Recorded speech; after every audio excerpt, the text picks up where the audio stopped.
Good morning everybody and welcome to today's video where we're going to be looking at Act 5, Scene 1 of Othello. Now in the previous scene, which was described as being the willow scene, we saw a moment of great pathos and sympathy for the character of Desdemona, and we also heard Emilia articulate her understanding of the unfairness of the patriarchal society. And that was, I suppose, a high point in the play for Emilia in terms of having the ability to express how she really feels, but it's a low point for Desdemona because she seems to be aware that she's progressing towards her death and she feels unable to do anything about that.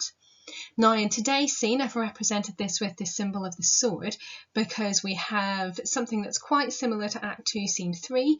We see Iago asking Roderigo to attack Cassio, and this causes a huge amount of violence and chaos on the stage. So our big question for today is Iago a Machiavellian schemer or is he an opportunist? Now we've seen throughout the play that Iago does scheme, he does plot to cause Desdemona and Othello's downfall. But at the same time, he often articulates his awareness that the plot isn't fully formed, that you don't quite understand what's going to happen until it actually happens, and he takes advantage of certain events in the play. And so in today's scene, he's got a plan, it doesn't quite go right, and he has to take his opportunities where he can find them.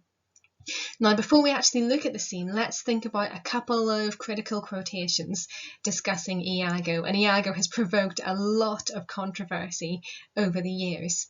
So the poet S.T. Coleridge, who was writing in the 19th century, argued that Iago acts out of motiveless malignity, and malignity is evil. So what Coleridge is saying is that whilst Iago says that he has a number of justifications for his actions, none of those are sufficient for what he actually does. So Coleridge is just saying that Iago is just pure evil. You know, he's often been compared to the devil by critics as well in quite a hyperbolic way, but that there's a complete lack of reason for Iago's actions. He must just be evil through and through, and that the play shows us the impact of that evil on society. F.R. Leavis, who was writing at the kind of early 20th century, argues that Iago displays a not uncommon kind of grudging malice. So again, there's this sense that it's Iago's pure evil that is prompting him to scheme against Othello. And what is interesting in what Leavis says is he says he's not an uncommon kind. So actually Leavis sees this kind of behaviour, this kind of attitude in lots of people in society. And I suppose we've talked about that in terms of Desdemona and her understanding of the human condition. Desdemona has a lack of understanding. She believes that some people can be purely good, and she believes in Othello's morality, even though everything that he's doing points to the fact that he's been corrupted in some way.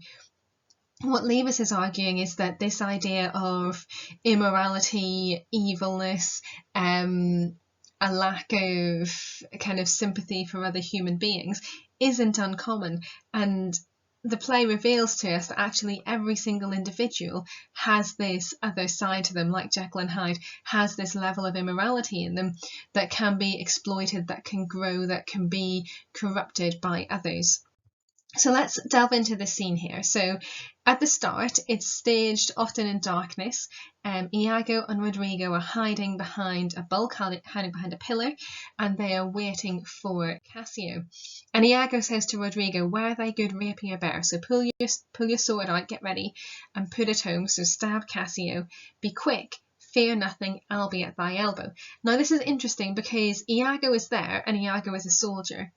Iago has experience of the battlefield, he has experience of killing other people, but he's getting Roderigo to attack Cassio.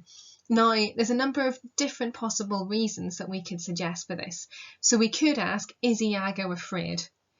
We know that he can kill in the heat of battle, but is he afraid of killing in cold blood? We could also suggest that, is this part of Iago's enjoyment of the situation?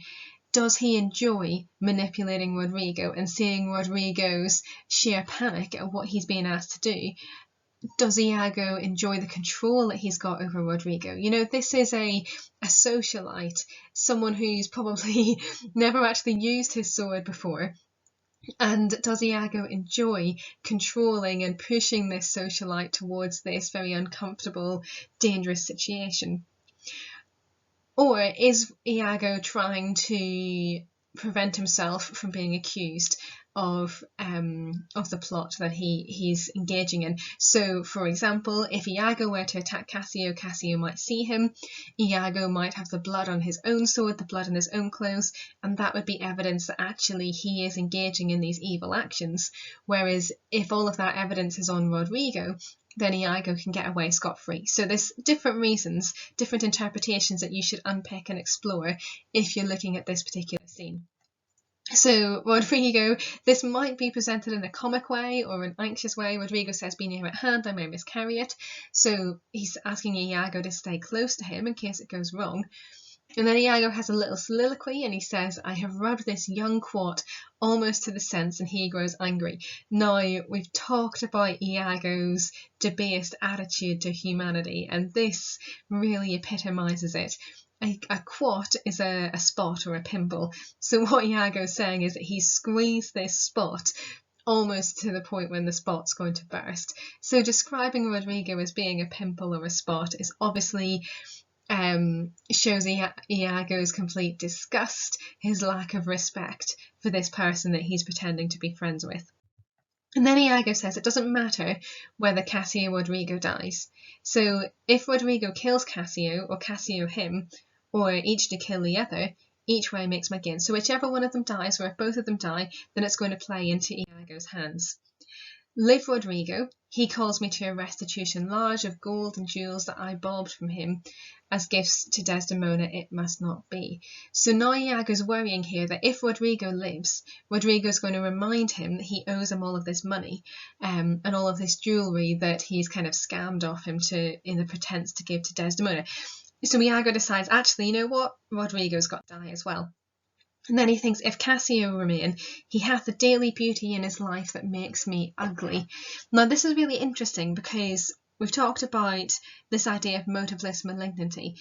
And what Iago says here is that the reason why he hates Cassio is not necessarily because Cassio has been promoted above him, or because Cassio has more money or more respect from other people.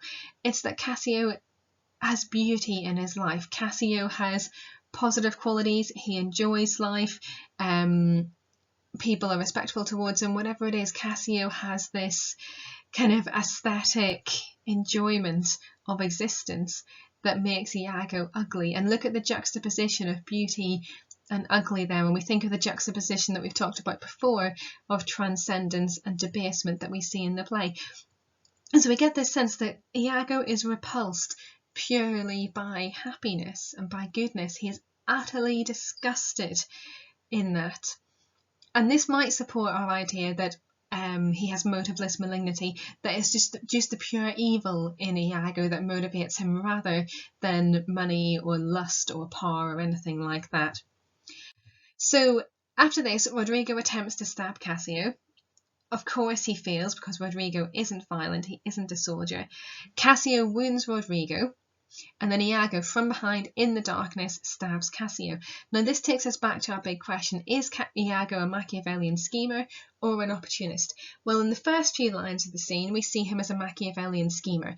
He's manipulating, using his cunning, using his ability to scheme in a very intelligent way to manipulate Roderigo, whereas here he has to take the opportunity to stab Cassio because he needs to recover the plan from the problems that are being caused by Roderigo's incompetence. And then Othello appears on the side of the stage, and he overhears this conflict, and he says, "'Tis he, O brave Iago, honest and just." The dramatic irony is laid on so thick here. Shakespeare is really emphasising Othello's blindness to the truth of what's happening. And think about aspects of tragedy there. Othello's blindness would be an aspect of tragedy, and often in the final act of a play we see a moment of anagorisis where a character's eyes are opened and they have a realisation of what is actually going on. And then Othello says, "Thou that hast such noble sense of thy friend's wrong." So Iago understands what's been done wrong to Othello by Desdemona and Cassio. "Thou teachest me." And then he starts thinking about Desdemona. "Minion, your dear lies dead, and your unblessed fate hies. Strumpet, I come." So he's using very insulting language towards Desdemona here. And of course, this is a real departure from "My soul's joy," the gentle Desdemona, all of the passionate, infatuated statements that Othello made earlier in the play. And then he refers to the wedding sheets that Desdemona's put on the bed. He says, "Thy bed, lust-stained, shall with lust's blood be spotted." And we remember the connection between the bed sheets and the handkerchief. Now, the handkerchief has been described as being spotted with strawberries.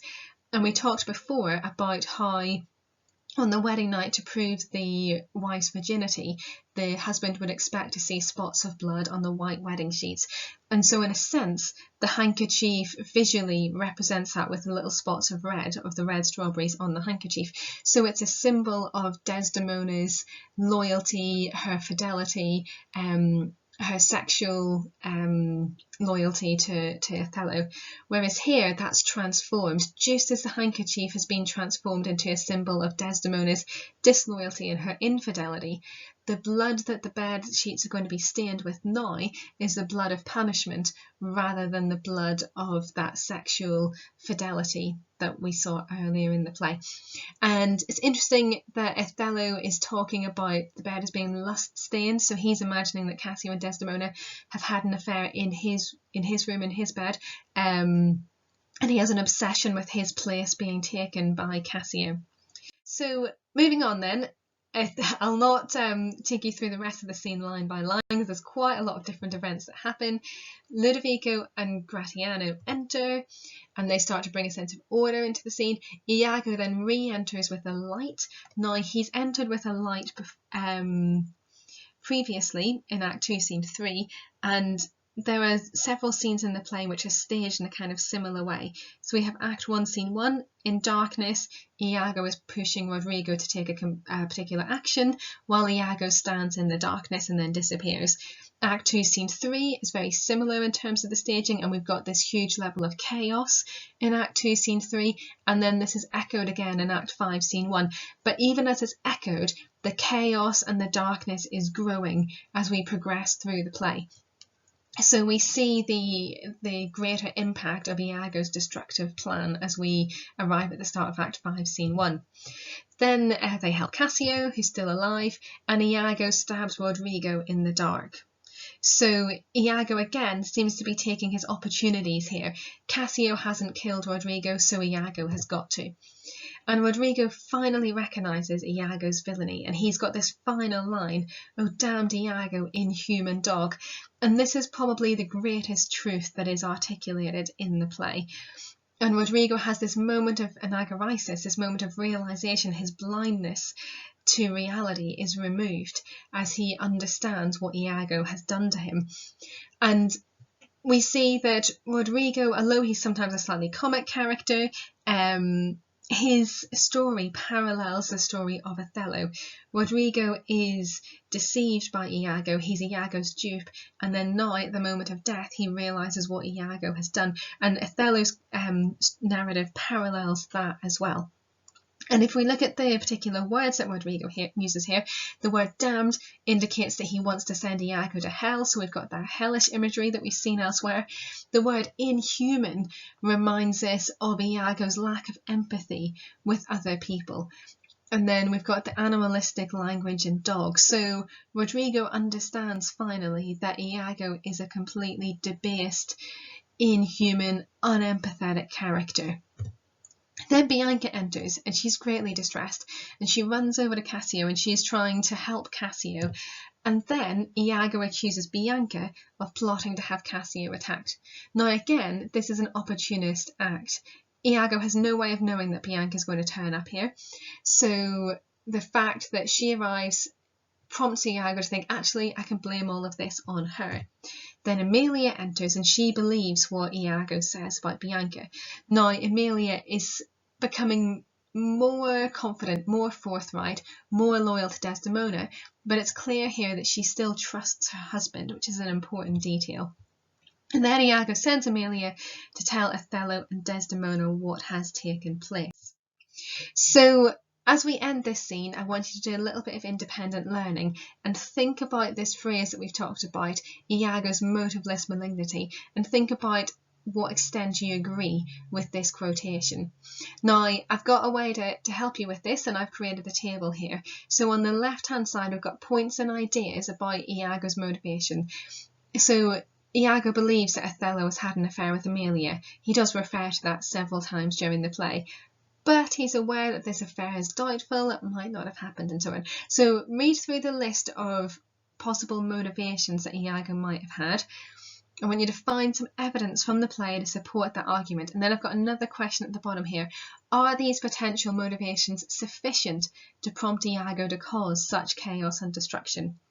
Or is Iago's enjoyment of others' misery and his innate malevolence the true reason for his actions?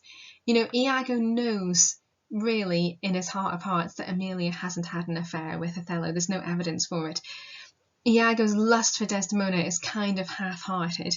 Iago's racism is clear at some points in the play, but also he recognises Othello's nobility at other points in the play. So each of the motivations that I've listed can kind of be questioned as well. And so we come back to this idea that the overriding, the dominant reason for Iago's actions is his innate malevolence, as Coleridge argues. Anyway, you can make up your own mind on that. So have a go at that task, and then in the next video we'll look at Act 5, Scene 1.